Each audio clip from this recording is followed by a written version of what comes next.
चीन में जो मेरा वतन है, वहाँ के मुसलमान के अकायद और फ़िक़्ह हनफी में 99% चीन के मुसलमान हिंदुस्तान के मुसलमान के तरह हनफी मजहब में है।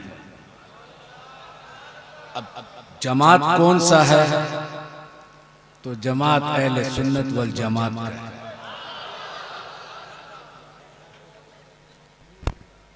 आज से 250 साल पहले 4 बुजुर्ग हिंदुस्तान आए थे चीन से। उन 4 में 3 इमाम थे, तीनों को इजाजत और खिलाफत मिली। चौथा एक शख्स अय्यूब नाम था, वो सिर्फ बैत होके मुरीद होके वापस गए हिंदुस्तान से। ये 3 शख्स जिसको खिलाफत मिली थी, उनका नाम है सैयद दाऊद रहमतुल्लाह अलैह, शाह कमालुद्दीन नक्शबंदी रहमतुल्लाह अलैह, शाह शमसुद्दीन रहमतुल्लाह अलैह। ये 3 खानका 250 साल से चीन में मौजूद है आज तक। चीन के कम्युनिस्ट पार्टी इस वक्त चीन दुनिया में बहुत पावरफुल कंट्री है। आज हम तमाम मोबाइल्स यहाँ रखा हुआ, वो लगभग 90% चीन का पैदावार है।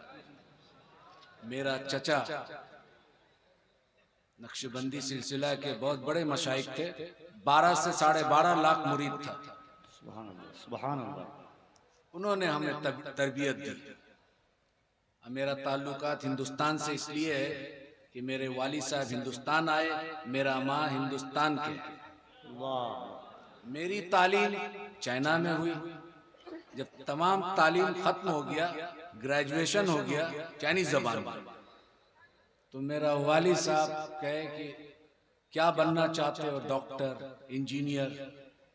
तो हमने कहा कि हमारे आबो अजदाद क्या थे, हम अपने दादा के बारे में ज्यादा जानकारी नहीं था।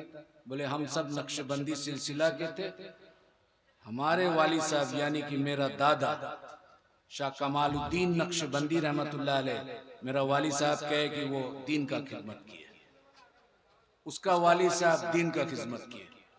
तो हमने कहा कि जब इस खानदान से हम बिलोंग करते हैं, तो फिर हमें दुनियावी तालीम क्यों दी? दीनी तालीम किसी मदरसा में देना चाहिए था। तो बोला कि आका अलैहिस्सलाम का एक मशहूर वाक़यात है, हदीस नहीं है, कि इल्म सीखना के लिए अगर चीन जाना पड़े, बस इस वजह से हमारा ताल्लुकात चीन से है, और ये आका अलैहिस्सलाम के जमाने में बहुत मशहूर था, इसलिए हमने चीन भेज दिया तुम्हें। बहरहाल तब मेरा शौक और ज़ौक़ इमाम रब्बानी मुजद्दिद अफ़सानी रहमतुल्लाह अलैह पे हुआ कि सिलसिला नक्शबंदी मुजद्दिदी का बानी जो है इमाम रब्बानी मुजद्दिद अफ़सानी रहमतुल्लाह अलैह।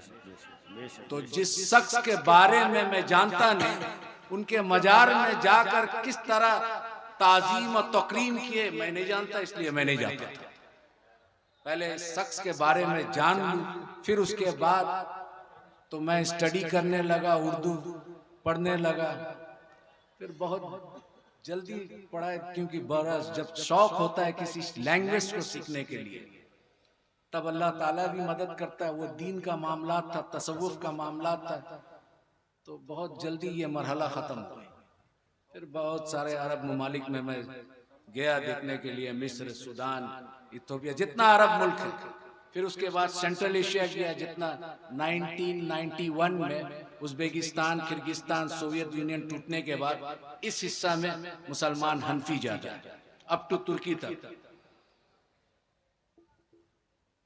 उसके बाद जब दीनी तालीम पूरा मुकम्मल हो गई, रूहानी निस्बत हमें यहाँ खींच के लेके आई। मेरा मादरी जबान चाइनीज है। अब चीन के बारे में थोड़ा मैं जानकारी दे दूं। हम रसूलुल्लाह सल्लल्लाहु अलैहि वसल्लम के ताज़ीम में जब वहाँ जुमा का नमाज होता है, तो हर मस्जिद है, तो जुमा के नमाज के बाद सलात व सलाम पढ़ा जाता है।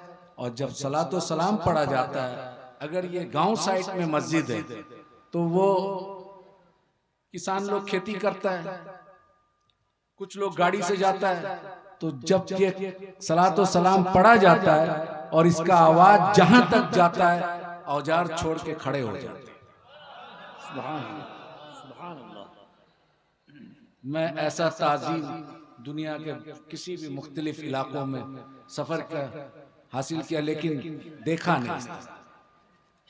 तो फिर मेरा दिल, ये इतना चाइनीज लोग इतना मोहब्बत और इतना ताजीम और तौकीर, तो वो पता चला स्टडी करके कि ये 3 खानका जो बनाए थे उसी की कमालात है। अगर चीन का सरकार इस्लाम को कबूल करता है तो वो बोलता है कि खानका के जैसा मुसलमान बनाओ जो मोहब्बत फैलाता है।